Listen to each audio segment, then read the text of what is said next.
Alright, here we go. Welcome everybody to Workflow Wednesday with Wren from Corridor Digital. uh, I'm super nervous, so now I kind of forget my normal intro. But Workflow Wednesday with Wren. How do you pronounce your last name appropriately? I don't want to get it wrong. It is Weichman. Mike Weichman. Okay, from Yeah. Corridor Digital, VFX artist, director, and doer of things, as is in one of our videos with you guys. Man, I'm super stoked to have you here today. This one's been a big one for me. I'm very excited, and so this is going to be really cool. So just in case, I like to start off, just in case there's somebody here who doesn't know already who you are, what you do, and all that good jazz. Give us an intro. Yeah, sure thing. Well, first off, thank you for having me, Houston. I'm excited to be here. My name is Wren. I'm part of the YouTube channel Corridor Digital. We actually have multiple different YouTube channels. We do a bunch of different things. We have the short films YouTube channel, and we have a non-short films YouTube channel. I'm awful at explaining that, but basically, we explore a lot of different filmmaking techniques, a lot of different interesting ideas. I have my own set of ideas that I like to pursue, and it all kind of just goes on this channel where me and a bunch of friends have a good time. The end. Oh, I love it. I think a little off topic, but like I love that we are in an era where that kind of a thing can be true. Like it's just me and my buddies, we're doing the thing that we love the most, and it's a thing. Like we can live our lives doing this, and that is so cool. No, absolutely. If you told me that, like, 10, 12 years ago, this would be what I was going to be doing as a career, I would have been like, huh, I don't understand what you mean. Right? It is so cool. Okay, well, so I guess to start, we'll be a little generic, but there was also someone from Twitter had asked this question as well. Bring it. So Real Ali Abbas 13 on Twitter asked, what was the first 3D software you ever used, and also how did you get into visual effects? Okay, two very big questions. I thought a good place to start. Well, honestly, legitimately, okay, if I'm being technical, the first 3D package I ever used is a program called SolidWorks, and I learned how to use that in college. It was an engineering program, and I haven't really used that since for anything. But as far as like 3D like models and stuff, not modeling, but the first time I ever started dealing with a 3D object was this plugin for After Effects called Element 3D. Okay. I got it as soon as it came out. It's from Video Copilot, and Video Copilot is what taught me how to learn how to do visual effects.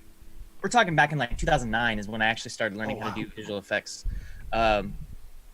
which was after I had already started going to college, and I was treating it as like a hobby for several years. And eventually I was into it enough and into YouTube enough that I decided to try to pursue that path. But as far as like visual effects, that was where I started, was like learning how to use After Effects, which is basically just video Photoshop. It was compositing, and I was learning how to do visual trickery using that. But eventually kind of hit a bar, or a ceiling rather, where you can't really do more things without generating that content. And that's where 3D modeling and stuff comes in. Okay. CGI. And I, with no experience, the only thing I knew how to do was use Element 3D, which I'd gotten, had great tutorials, Video Copilot, very classic. And that eventually got to a point where I was able to transition to using a program called 3ds Max. So if you want like an actual legitimate first 3D program that I used, 3ds Max is the one. Okay. And I used that for years. Eventually, like, I want to say 2 years ago, I transitioned over to using Cinema 4D, and that was kind of a big deal for me because like transitioning between software packages is not the easiest thing, but it's not the hardest thing either. It's just like, it's just a big mental step you have to take. So yeah, that's what I did. Now C4D is the program of choice. My coworker and very close friend Clint has become a Cinema 4D master at this point. Yeah, back in the day, like I was the one giving him tips on how to like use 3D programs, and now he has to explain to me how to do simple things. Oh wow. Wow, that's cool though. That you grow and progress and change. Yeah. So that's good. Right on.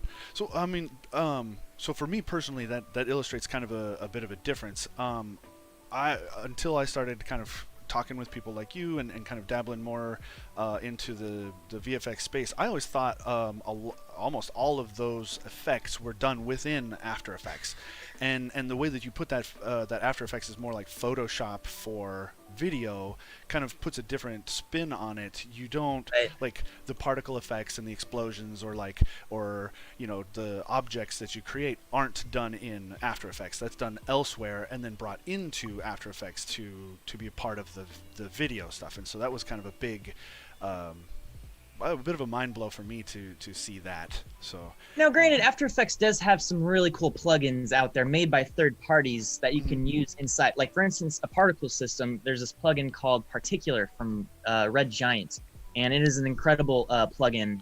I use it to simulate all kinds of different like sparks or particles or whatever. Okay. Yeah, it's very powerful. It's one of my favorite After Effects plugins because you can do anything from making like little like actual spark hits to instead of using particles, you can use sprites. So you can use little like cloud images that are like slightly transparent. And when you have those as a particle system, you can have a lot of them. Then you can make like a smoke trail.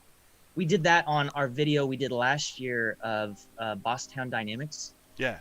The second one, technically the militarized robot version. At the very end, the robot escapes and he goes running up into the mountains. But he's leaving this dust trail as he's kicking up dust on the ground.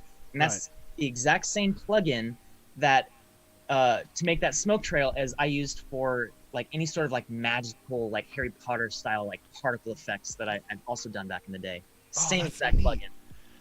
Oh, that is pretty cool. So, actually, that kind of is a good part of that. It leads to a good question. Another one from Twitter from at Eric_FAK, Fack, Eric Fack. Okay. He says, how has the workflow for Corridor changed over the past couple of years, other than PC upgrades and stuff? And so that also ties to a kind of a question that I had, like, how do you bring a project from idea to final product? Oh and gosh, how has that changed? Another question. That's two big different questions. Sure.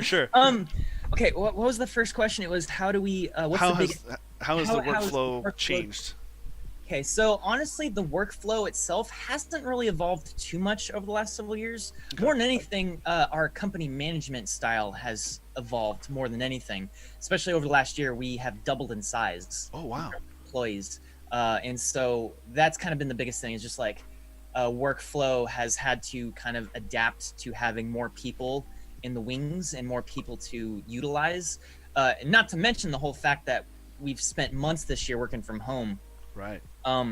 Yeah, we did like 2.5 months working from home, beginning early March, and then we spent like a month where we kind of all came back. But then now we're all back home again. Sure. But with big huge asterisks there. Some of us are here, most of us are working from home. But that has introduced its own workflow evolution of having to, utilize Google Drive and stuff like that to transfer files. Yeah, as far as workflow, taking a project from idea and concept to final uploaded video. Gosh, man, I can spend an entire hour just detailing that.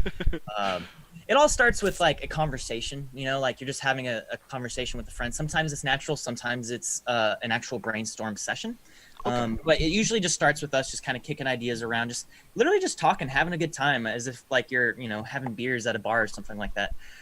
I miss those times. But yeah, and then eventually we get to a point where we start kind of identifying, okay, that's a good idea. This is another good idea. How do we focus that? And eventually we get to a point where we have like this coalesced energy ball of a concept.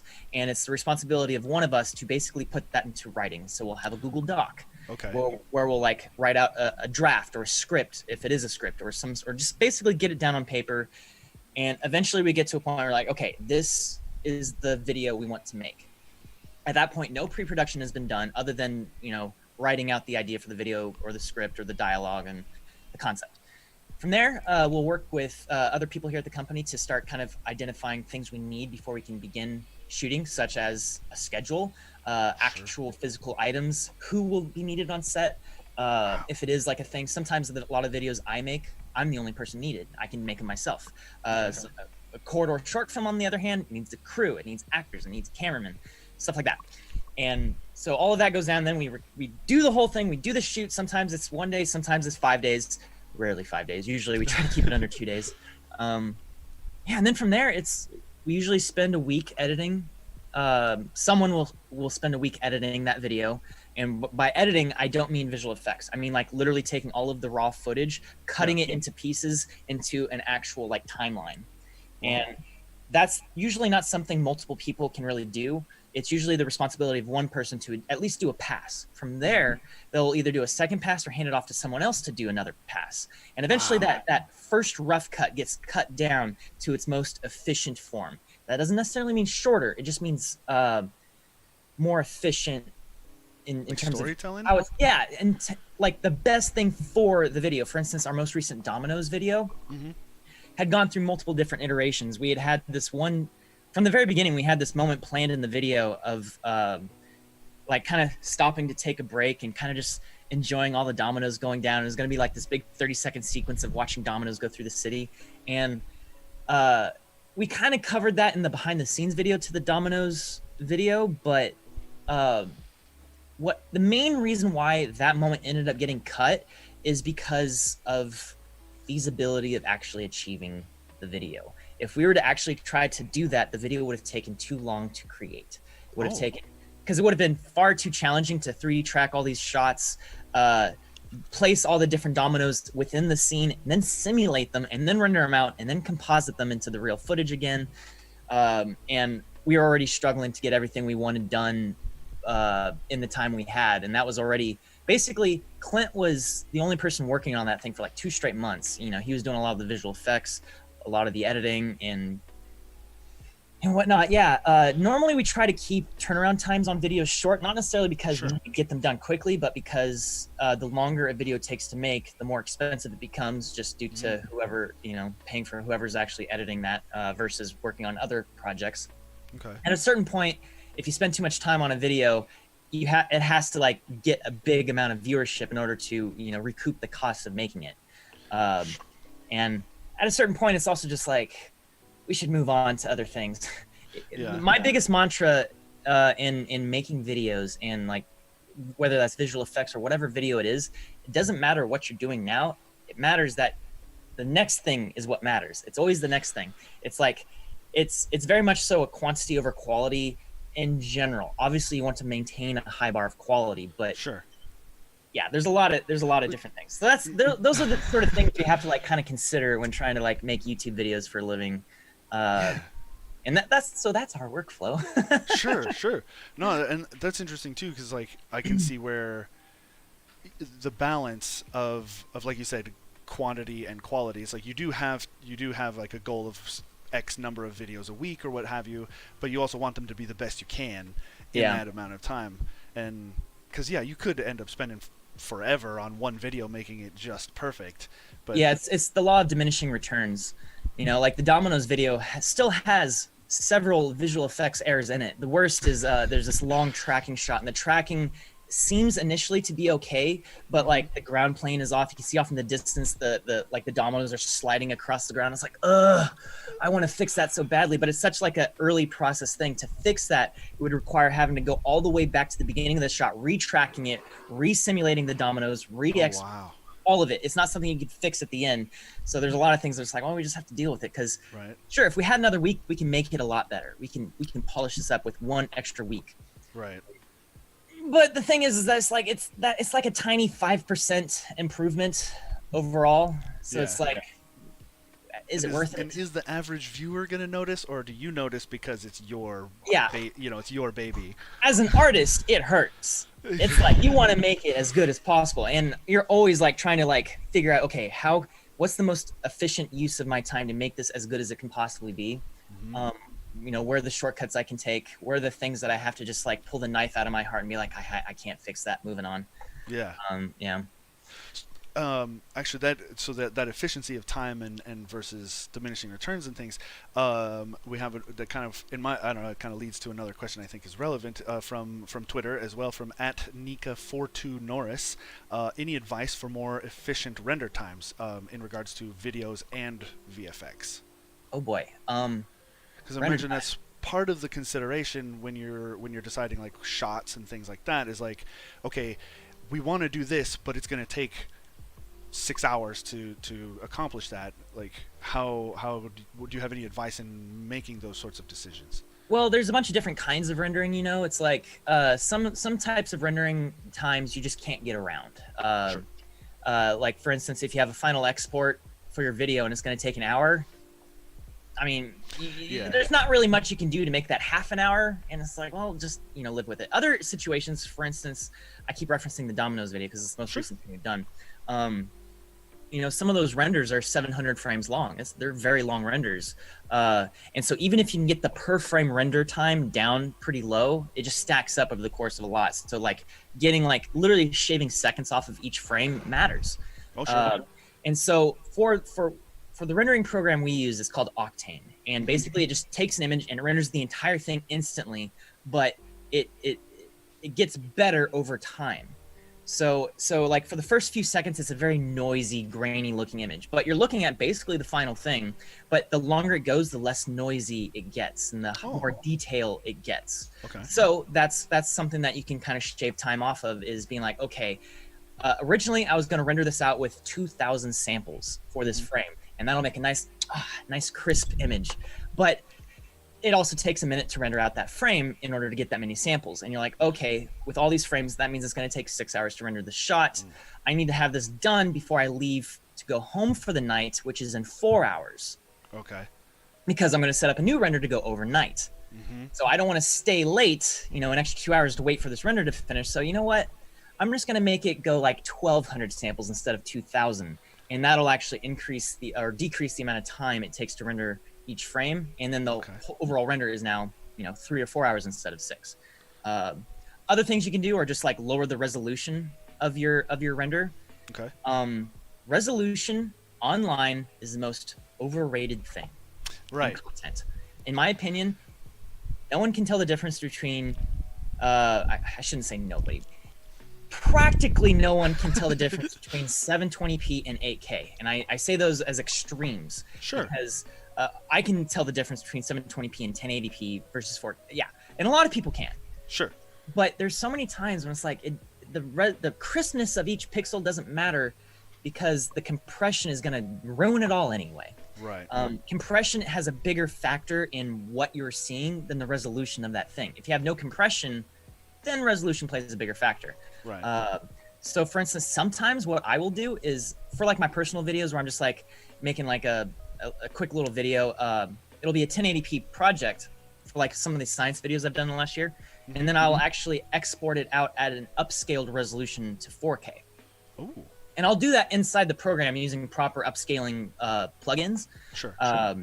To kind of like interpolate the actual pixels, so you are getting a crispier image. But then YouTube takes that 4K video and actually it unlocks a higher bitrate for the video itself. So you end up with less compression on that video file. And that matters more than the actual resolution itself. Okay. Oh, that's good to know. Wow. Usually if we're making a 4K video, we will do it all in 4K, export it at 4K, but the visual effects are done. Again, okay, so if we're doing like say the Domino's video, for instance, or maybe not that one, but like a classic corridor short film, it'll be a 4K final video. The whole edit will be in 4K. All of the video clips are in 4K. It's a proper, legitimate 4K resolution. Right.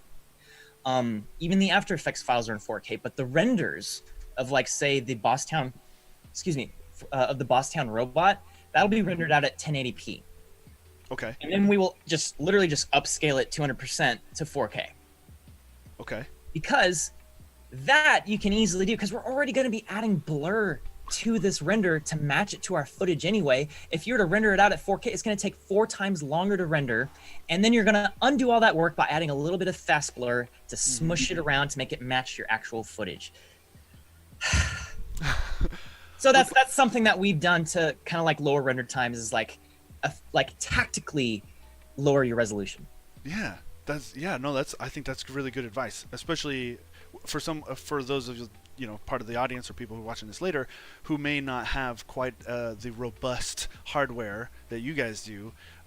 That's something to consider. Like, it's okay to to kind of lower the resolutions on things and here and there because of all those considerations, the compression and that kind of a thing. Yeah. So, Now, granted, that's there are cool. like some broadcast standards that a lot of people have to hold to, you know, like color, color channels that you can't like go outside of, or resolution. Yeah. Standardized stuff, but this is the Wild West of YouTube, where literally no one cares, and it's all about what you make. Yeah, and I think people tend to kind of forget that, you know, a good portion of viewers are on mobile, and Yeah, and absolutely. a 4K, like if I pull up YouTube and I try and watch a 4K YouTube video on my 1080p screen, is that really going to make a difference? And yeah, I think people forget about that kind of a thing, and it makes it harder on themselves. Yeah. um, let's see. We did have a we have a question. This one's actually from YouTube, from one of my team members, Kelly. He's asked, there it is. Is there a software package you or the team want to investigate or add to your pipeline? Houdini. Oh, why? So a little background on. I know the word more than just a magician, but in the software aspect. No, all good. But I can so explain. what is it, and why are you interested? So Houdini is an effects program, and by effects I mean like dynamics, and it's a We're very talking like special, water splashes and all of the like above. the smoke ball thing. All and, of the above, Okay. absolutely. So like Cinema 4D is great for all kinds of things. It's a very general tool. It's very good at doing a lot of things. It's the same reason why we still use After Effects instead of Nuke. Nuke is another compositing program, but it's tailored a little bit more towards the visual effects industry and that sort of pipeline of taking, you know, multiple different render passes, combining it with footage in like a really pro way and efficient way, and whatnot. It has more specialized tools than After Effects does when it comes to compositing. However, After Effects is more general. It can do more things than Nuke can, like text animation, motion graphics sort of stuff. You can literally pretty much do anything. I don't know how to use Photoshop. I only use After Effects to do all of my photoshopping. Oh, that's cool. You can save out just single frames. Sure. So in that sort of comparison, Cinema 4D is the After Effects and Houdini is the Nuke. So what Houdini can do is very like specialized 3D systems, particle systems, command base. Like it's hard to describe, but imagine this. I read this comparison once. Cinema 4D, you can model a chair. Okay. You can create a chair in Cinema 4D. In Houdini, you can create a chair factory. Oh. So it takes a lot more effort up front to like kind of create things, but then when you're done, suddenly you can spawn all these chairs along like the surface of geometry or something like that. For instance, you can have a person walking along, and all of a sudden these leaves fly off the trees and start assembling around the leg and spiral up around his body and torso and head until he's completely covered in leaves. In a very dynamic system. You can change just a couple parameters, and suddenly the entire system is now changed, because it's more of like a coding thing than a specific like I'm gonna intentionally put the leaf here. I'm gonna keyframe it from there to here. Here it's like you set in like a random seed, and your system will now evolve into that place. Wow. But it's also very notorious for being a complex and hard to understand program that takes a lot of time to learn. Okay. And it's also so specialized that we haven't really had the biggest need to learn how to use it, on top of it being a very expensive program. So that's the main reason why we haven't yet, but it's the one that's been most intriguing to me over time. Yeah, that sounds really neat.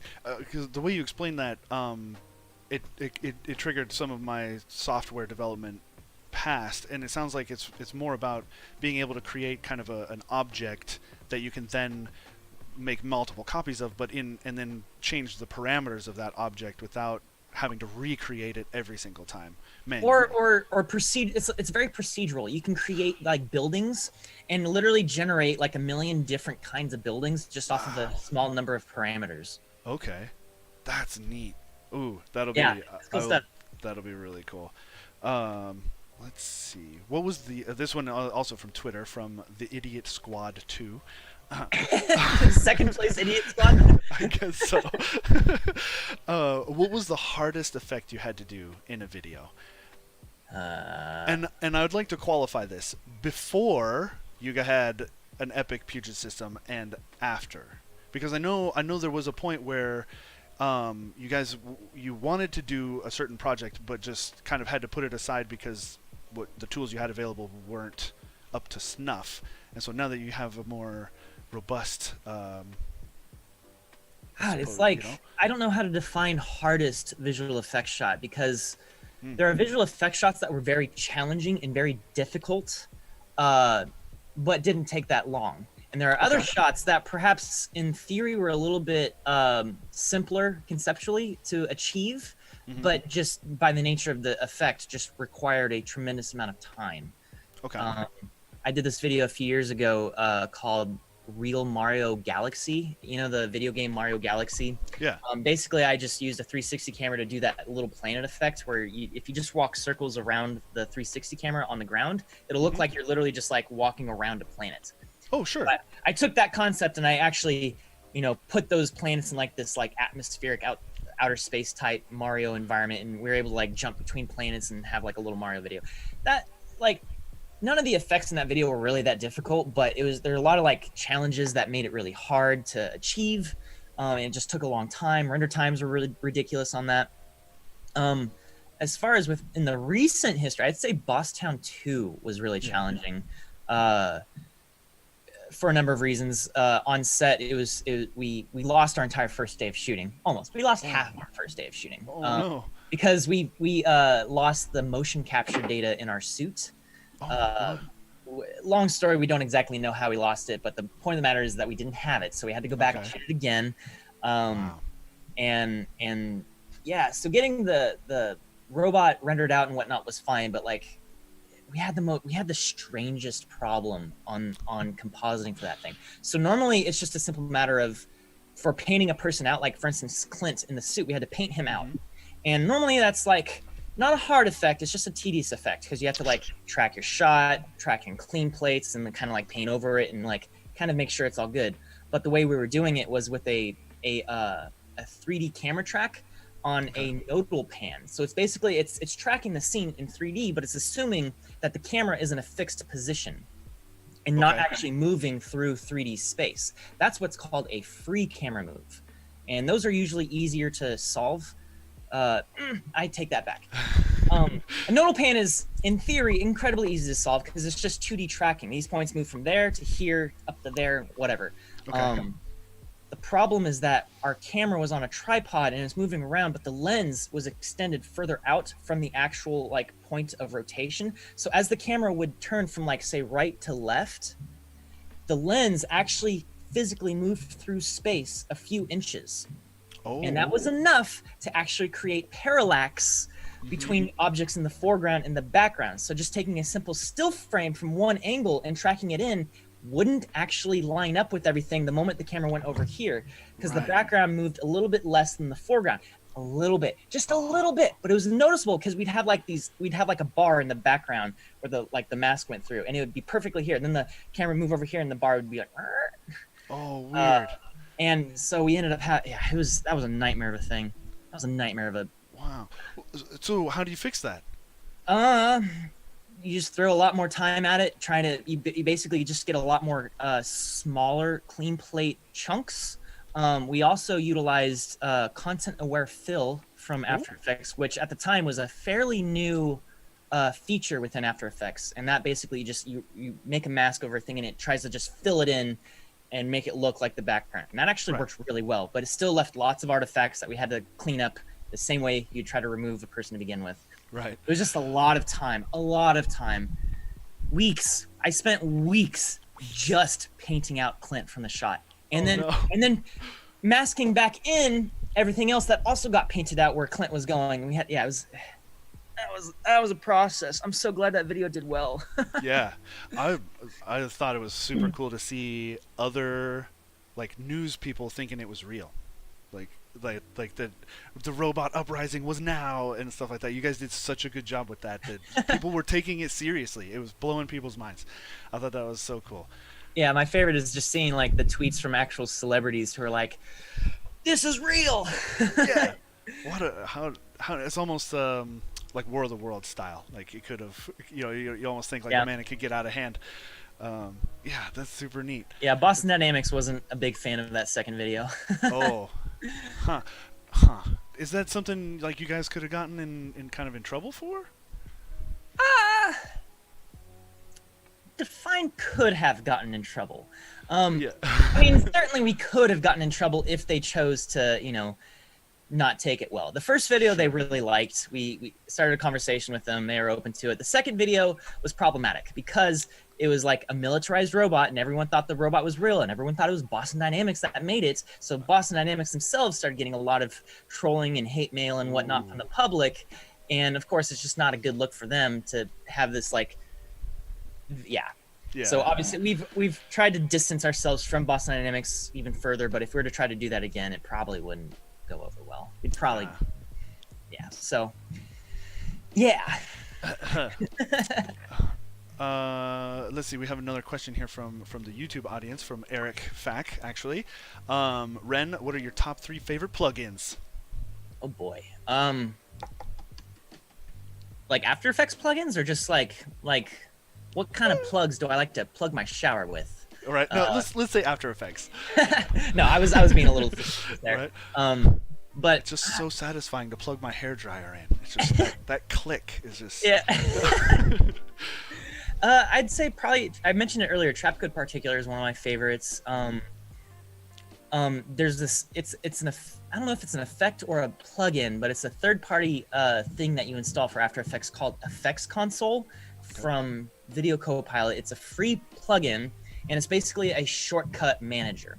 You can select a layer and you can hit Control Spacebar, and it opens up this like this quick search window where you can like type in your effect and hit enter, and the effect that you wanted is now applied to your layer without having to like search through the giant list of effects to choose what you want, or even having to go up to that special window, click on it, and search for it. This is like you hit a button and you can immediately start typing, hit enter, and it's applied. You have shortcuts within that. You can just hit that button and then hit like a number key to hit your shortcut for a certain effect or a certain set of effects.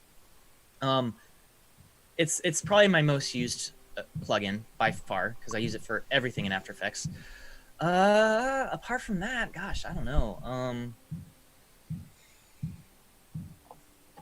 Do you hear banging? I thought someone might have been walking on your ceiling. I think we have some construction going on next door. We're renovating our old studio because we're going to try to expand into it. So I think that's what's going on. Oh, all right. No worries. It's a little slight thump in the background. It's okay. Cool. Yeah. And maybe one of the others, I'll just say like, Real Smart Motion Blur. That is a pretty good plugin for creating motion blur on footage that doesn't have it. So usually when you're trying to make an effect shot and you're gonna have to like 3D track it, you wanna have a high shutter speed so that every image is crisp. So you can see all the pixels very, very detailed and like crisply.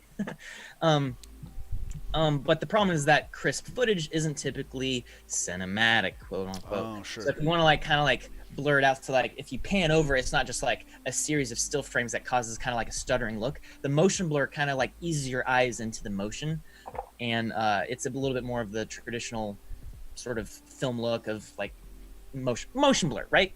Yeah, and this effect you can do, it basically it uses optical flow to identify how the image is moving, and then it just directionally blurs it from there. Interesting. Yeah, it's not a super complex plugin. I'm surprised we haven't seen more versions like it that do similar things, but yeah, it kind of covers all the ground. So we threw that onto a lot of footage from the Domino's video, for instance. Sure. Okay. Wow. Yeah, that's kind of cool. Something so simple. Huh. So I have two things. Because I try to balance conversation and kind of education. So I'll start with say someone is just starting out. What are some of the things? I feel like this is kind of a classic question. What are some of the things, if you could go back and talk to 10 years ago, Wren? What are some of the things you wish you knew from at the beginning? And resources today that could help people. With their own videos who want to kind of do what you guys do. Okay, so that's kind of dependent on what they want to do. Sure. Okay. So it's like, to get started, like, do they want to be a visual effects artist or a YouTuber? let's take it from the visual effects angle. Okay, so that I have a little bit less experience in because I don't have any sort of traditional experience in the visual effects industry. Okay. So if you're wanting to kind of get into visual effects to actually work on movies and whatnot, I'm not going to have the most insightful advice. Okay. Obviously, my advice is very much so geared towards doing your own stuff. Yeah. But I like, do know a little bit. So like, let's say like you want to get into the visual effects industry. There are programs out there that like do more official like schooling type programs that get you into, you know, you get your diploma or whatever it is you get, and then you kind of get hired on to the more traditional visual effects studios. From there, basically my advice for that is just develop a reel, because in the entertainment industry, no one cares where you went to school. No one cares if you got a degree at all. All they care about is what you can do for them. And to do that, you have to prove that you can do what they want you to do. And if you're some sort of editor or director or visual effects artist, it is your portfolio that matters. So as a visual effects artist, you just need to have done a lot of visual effects, and you narrow it down to your best ones that you put in this visual effects reel. And that is your calling card. That is your business card. That is your resume. And it's just a simple like 1 to 2 minute video on YouTube with your best visual effects, whatever. So that's like a whole separate side of things. Sure. If you're wanting to kind of get into being a YouTuber and making videos, or maybe even making short films with visual effects in them, the most, like, if you're just starting out, the most important thing is quantity, not quality. Sure. Because after a few years, you're going to look back on that stuff. Even if you put all of your points into quality rather than quantity, it's still going to pale in comparison to what you can do now. So there's no reason to kind of like worry about how good your thing is. Obviously, you're going to try to make it good, but you need to not worry about making it perfect. You need to not worry about putting in the extra like time to make sure something you want is in there. You have to like kind of temper your ambition a little bit in order to create it, to produce content more frequently. Because it's the frequency of turnaround that is actually going to increase your skill set than focusing so much time on like a single thing. It's doing more things that'll actually do that.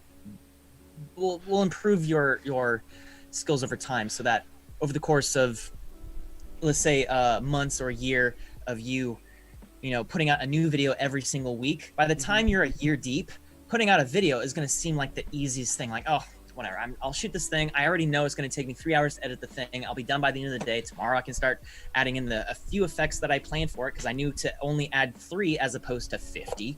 And you get good at all of the other things that you don't know that you should be good at, like idea creation, coming up with like efficient storytelling, and getting, or whatever it is that you're trying to do. If you do a lot of it, you start getting really good at doing that thing. Yeah. That makes sense, because it kind of ties back to what you were saying earlier about your crew's own process. Is like, if you put those sort of constraints on yourself, like I'm going to produce X number of videos a month, you then have to learn how to make those decisions of where to not cut corners necessarily, but know where to save time, or like you said, I can't only do this many effects because I only have this much time. And that frequency, that makes a lot of sense. Well, even like to even like add on top of that, for instance, I have this series that I like internally, I call it the scale of science. It's basically like these videos that I do where I kind of just explain the scale of either the universe, or how big Star Wars ships are, or how small atoms are, stuff like that, right? Yeah, the $1 billion. Yeah. It's a very specific type of video that I've learned to create, and at the beginning, I don't think I was that good at it. Or at least it was much more challenging for me to come up with the actual, not necessarily the concept. The concept is easy, but turning the concept into an actual video is hard. And I started working on this video, gosh, a year and a half ago, where I was detailing how many solar panels would be required to power the entire planet. Oh, yeah.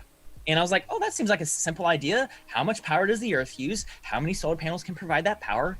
Answer, done. And then I can like do some stuff around it. But the more I actually started researching it and looking into it, the answer was like not remotely that easy. And after I spent, I don't know, a couple days trying to figure that out, and eventually I gave up. I was like, I am not ready to pursue this concept, and I moved on to other ideas in the same field. I am now trying to go back to that same idea because I feel like I have enough experience now that I can do that video where I couldn't do it before, because I've done enough of these videos over the last 2 years that I feel like I know how to do this kind of video. I know the sort of talking points that would work well in video format, rather than like, because it's always a matter of choosing what am I not going to talk about, rather than what am I going to talk about. Right. Yeah, so that comes from the quantity aspect. And granted, I haven't been putting out these videos every week or every month even. I think I had a plan to put out 12 videos in 2019. We called it internally my dirty dozen. And I think in the end I produced 6 or 7. I don't remember. Okay. Because there's tons of other things I'm working on here in the company, and I would only be able to do 12 of those, like the only thing I did. Sure. But the point being is that because I've done so many of them, I've gained the experience of how to actually build one of those videos. Whereas if I spent, half a year just trying to make one of those videos absolutely perfect, sure, that video probably would be as good as it possibly could be. It'd probably be the best video of any of them I made. But now I spent half a year on one video, and now it's time to work on the next video, but I only have the experience of this one video. Right. That makes sense. I like it. That's cool. I hear similar advice in other industries as well. It's like just produce, iterate, and produce. Just keep going and practice. Don't get so caught up in perfection. Yeah, you used my favorite word, iterate. Yeah. Iterate is one of it legitimately is one of my favorite words, but it is also like it's probably the most important thing you can learn how to do is iterate. That's literally that one word summarizes everything I just spent the last 5 minutes talking about. All about iteration. But it's good to expand and kind of illustrate a little bit more of the detailed step-by-steps too. Wow, yeah, that kind of.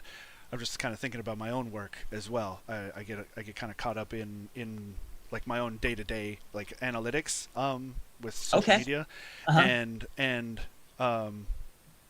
I have to remind myself all the time that like it's bigger picture. Like I need to look more at like how well have I done over the past 3 months, 6 months, year. Not, man, this week how come nobody is engaging with my content, But then I still have to ask that question, like, well, why, and try and figure out, okay, well, how do I do better, and so that's really cool. Let's see. Oh, I have an interesting question. So, if we're in the beginning, like say somebody who just one person, you hear a lot of times that having a great camera is not going to make great videos. So what one piece of equipment do you think is the most important for making a great video? Oh gosh. One piece of equipment just for one. making a great video. Yep. I mean, if you were going to spend 60% of your budget on like hardware, I guess. Maybe I'm tweaking the question a bit, but yeah, what do you think is the one single most important piece of equipment for making a good video? Well, I mean, perhaps it's fate that I'm talking to you for this answer, but it's the computer. Sure. The computer is by far and away the most important tool. Because you can use any camera. Cameras are always evolving. They're always getting better, and they're all good enough. Your phone is good enough of a camera. So it's the computer is where you're going to be spending most of your time. It's where you're going to be doing all your editing. It's going to be the actual thing that dictates how fast your project is going to render, how long it's going to take you to edit, whether you're having trouble scrubbing through footage or whatever. Having a good computer is key to making sure that you're able to edit at the speed of thought. To kind of like reduce the barrier between what you want or what you're seeing in your head and what you're able to create on the computer. Outside of that, if we're talking like non-camera equipment, I always say it's audio is incredibly important. It depends very much to what kind of video you're making. Are you doing a talking head? Are you just doing like short films? If you have any sort of dialogue where you want people to actually listen to someone talking, audio is incredibly important. It's arguably more important than video. But apart from that, on the video side of things, if let's say you already have a good mic, you already have a good computer, and but you have like an camera, like you have a camera that's like 3 years old. It's like one of the first cameras that shoots 4K, as an example. I can imagine some people being in that situation. They splurged on a camera 3 years ago, and they're thinking maybe they need to get a newer camera to be competitive. Like the Thing is though, is they A7 don't III or need, yeah, sure. Like maybe they have the A7 I or whatever, Mhm. A7S2. And they're looking to get the new camera because they're like, oh, it'll give me a few more pixels and that'll change my game. It won't. What will change your game more is good lighting. There are several companies out there. Our favorite to work with is Aperture. They make really good, affordable lights, and that's key. So honestly, if you have like a small amount of money and you want to put it towards something that will make your visuals look better, like higher production quality, investing in a light kit, some soft boxes, or even just a single LED light panel that maybe can do like RGB will go so much further than the quality of your camera. For instance, last year I did this video. Most of my videos, my science videos, I recorded on a Canon 80D. That camera is like 6 years old now. It shoots 1080p. Yeah. Like and yet all of my videos are shot with that camera because it's so easy to use. The files are not large. That's an important one for me. I don't like to shoot on the Red because I end up with like a 30-second video clip that's 10 gigabytes. Yeah. That's an exaggeration, but I'm shooting, dozens of minutes, if not hours worth of footage of me just talking to a camera that I have to edit down. So Canon 80D is great for that.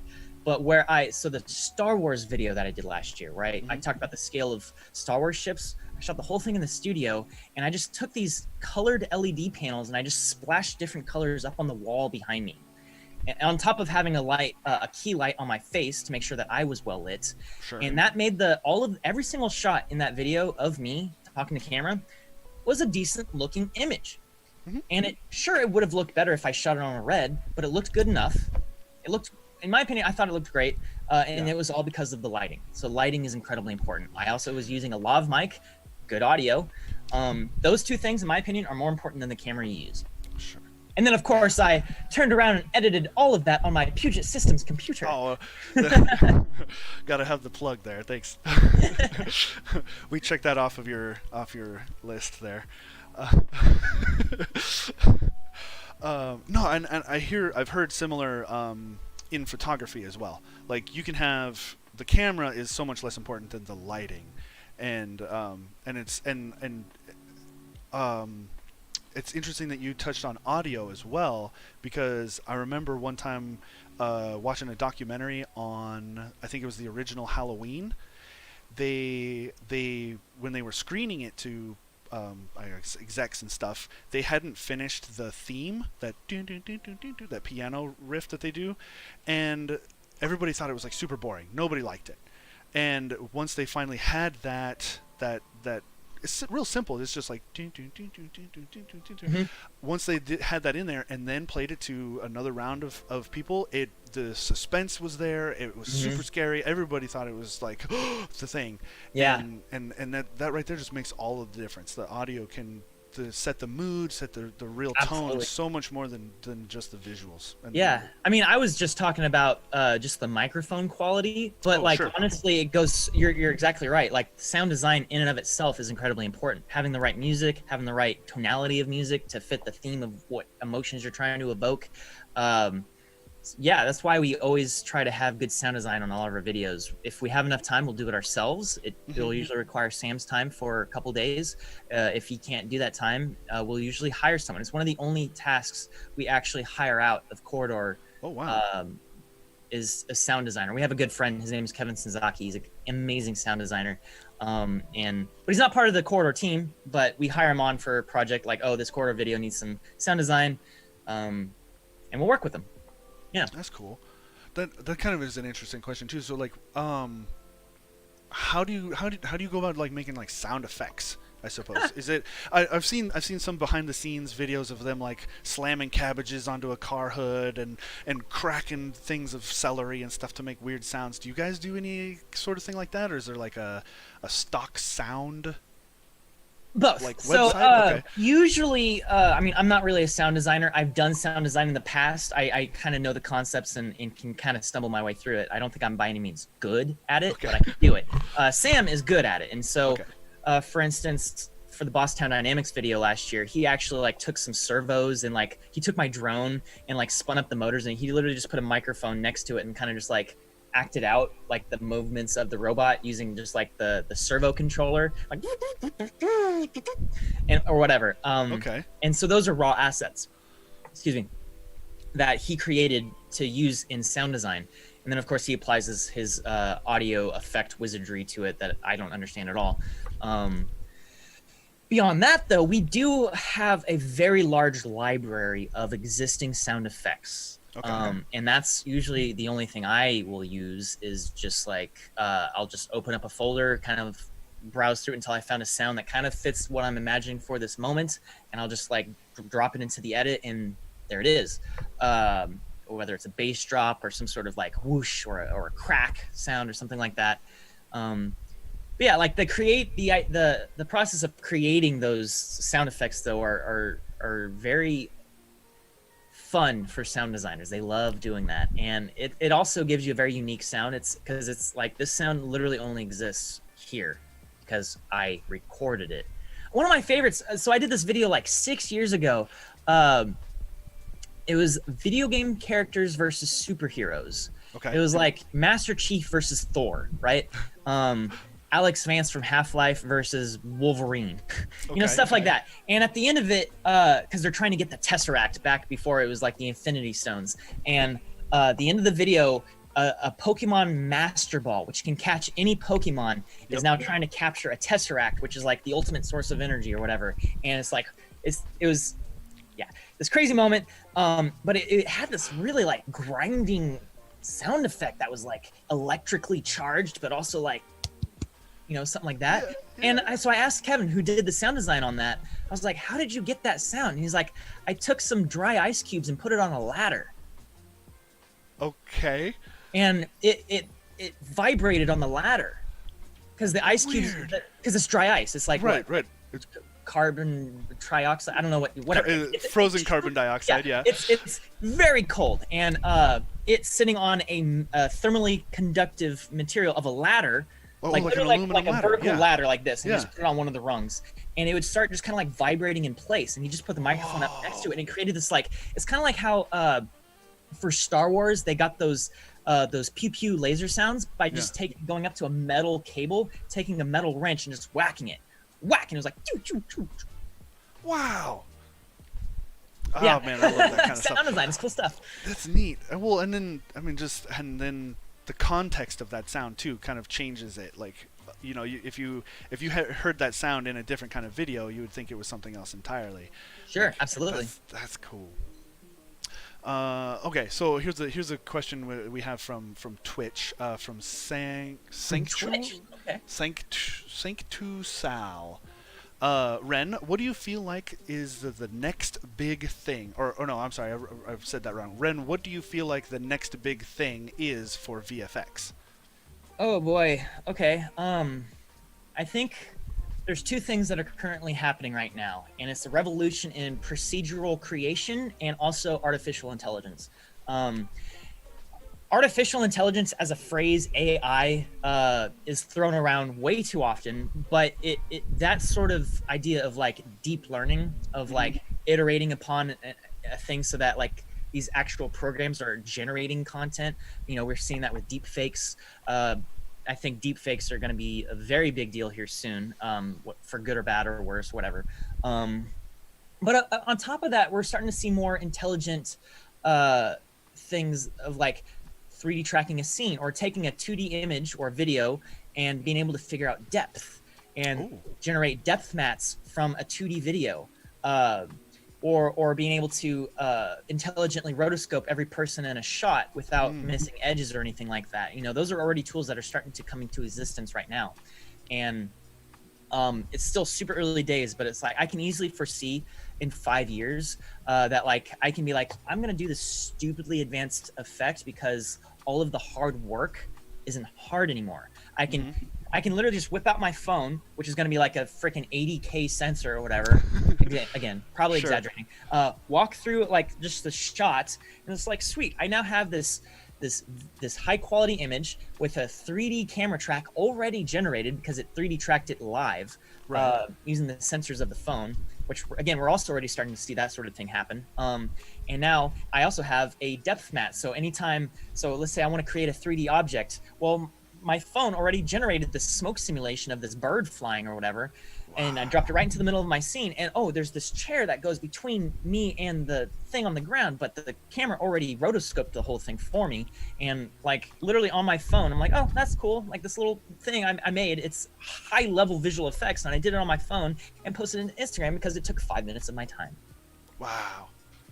Because I totally believe it too, because I feel like a lot of those individual pieces kind of exist already. Like I just saw today that they have the rotoscope RotoBrush 2 is on iPad now, and they're what? Yeah, I was just what? Yeah. RotoBrush 2 is on the iPad? Maybe that I just saw that today on Twitter. Action Movie Dad actually was just talking about it too on Twitter, yeah. and and they were showing an example. It was like a photograph. Maybe it's not in After Effects. Maybe it was just for Photoshop. No, I'm pretty sure it was for video. Okay. But I just got a brand new iPad a few months ago, so I'm like exploring all the really high level advanced apps that I can get on it. I'm super stoked. Adobe's doing some really amazing things with their iPad apps. I was at Adobe Max last year and it was blowing my mind. And but yeah, it's pretty good, and I think it kind of blurs the edge a little. It's not super sharp, but it kind of fuzzes the edges a little bit. Okay. And but still, that's on an iPad. Like that's super cool. I think we're gonna start seeing a lot more professional grade mobile programs. Oh, I also have the comments section open from YouTube right now, and oh, sure. I totally forgot to mention virtual production. It's gonna be a huge thing soon. Pioneered by, or not necessarily pioneered. Okay, who am I kidding? It of course definitely is pioneered by The Mandalorian. Sure. It is probably my most exciting technology revolution in filmmaking ever, because of all the I mean, it requires changing your workflow pipeline a little bit, so you have to actually start creating a lot of assets before you ever even begin production. Okay. But the idea of being able, like, because The Mandalorian is the perfect example of how it was amazing, because they shoot on all these different exotic locations, all these different planets, all these different environments and like biomes, right? You know, it goes from like ice world to the middle of a jungle to a desert, to spaceships. And all of it was shot in this warehouse in this same location, because I mean, not everything, I forget the exact number split. I think it was something like 70% of the show was filmed in the volume, and the other 30% were actual real sets or locations. Okay. And it's like, because it gives you the perfect, there's so many benefits to that, but the problem is that that's like a multi-million-dollar warehouse, and run by the people who invented it. Like literally the people who are coming up with this stuff are the people running the show. So it's not something that like they just built this set and now other people who didn't make it are now having to use it. That will eventually and very soon become a thing. They're starting to build more of those volumes in other locations. I think Atlanta will likely be the next place to get a volume. Weren't you guys kind of fiddling around with something similar, right? Kind of. So something like that. Basis of that technology is real-time rendering, and the best real-time renderer right now is Unreal Engine. And they're definitely starting to really focus on the filmmaking possibilities and opportunities from that sort of thing. And it's super cool. So Sam, that's kind of been his pet project this year, is getting really into Unreal Engine and doing all that stuff. And so ideally, I mean, currently right now we're doing like the real-time rendering of whatnot, but it's not based on real camera work. And if we did get into that, it would probably be with a green screen, because we can't afford $1 million worth of LED panels. Sure. Matt Workman from Cinematography DB, he's kind of like at the forefront of virtual production right now at the indie scale. Yeah. You know, he's using virtual reality headsets and Vive trackers and a green screen to get all kinds of like stuff. Like, I love the stuff he's working on. It's really cool. Oh yeah, I follow him on Twitter too, and it's blowing my mind. It's the combination of it all. It's like basically just a green screen cube, and then he like you said, he's got the Vive tracker on the camera, and Vive like the wands. I think it's mostly those. Yeah. And it's blowing my mind that it's just one person like sitting in a chair, and it's like a video game scene, and they're able to track the camera through 3D space in the Yeah, absolutely. It's There's just man, and it's so cool. That's what I love about all this stuff is that like technologies create new ideas. Back in the early days of Corridor, a lot of our videos were literally based off of like, hey, I learned this new visual effect technique. How can we turn that into a video? And so the video ends up being a little bit of a visual effects test with a simple story wrapped around it with a few effects and this fun video. Throw it up on YouTube, think no one's gonna watch it, and suddenly a lot of people do. But I already have an idea for how to utilize the indie scale version of like the real-time tracking and rendering and whatnot. I want to do a video where, so NASA has this planned mission. I don't know how real it is yet, but it's they talked about it. They want to turn a giant crater on the moon into a satellite dish. Oh, cool. Yeah, it's super cool idea. Like I was reading about it, I was like, that's the most badass thing ever. Using like this giant like 4-mile wide crater into a giant dish to like look at radio waves from the beginning of the universe. Yeah. Without any like atmosphere, or it'd be on the other side of the moon, so even all the radio traffic from Earth wouldn't like pollute it. Shadowed out. Yeah, that's great. And so I was like, I really want to talk about this idea, but the best way to do it is for me to be on the moon. I got to be on the moon to talk about this idea. And that's like, okay, so now we're talking green screening me out to be on this planet with moving cameras. That's a stupid amount of work, and so I'm not going to do that unless I can do it with this system where it's like, all right, we got a camera tracked up to Unity with a moon map in real time, doing real time green screen keying to generate this stuff. And so ideally it's just a simple matter of like polishing it up, and like I'm standing on the moon. Obviously we'd match our lighting and whatnot, and then I'd go through all the same things. Oh, your video. Can you hear me? I still hear you. Okay, this happened to us last time. Oh no.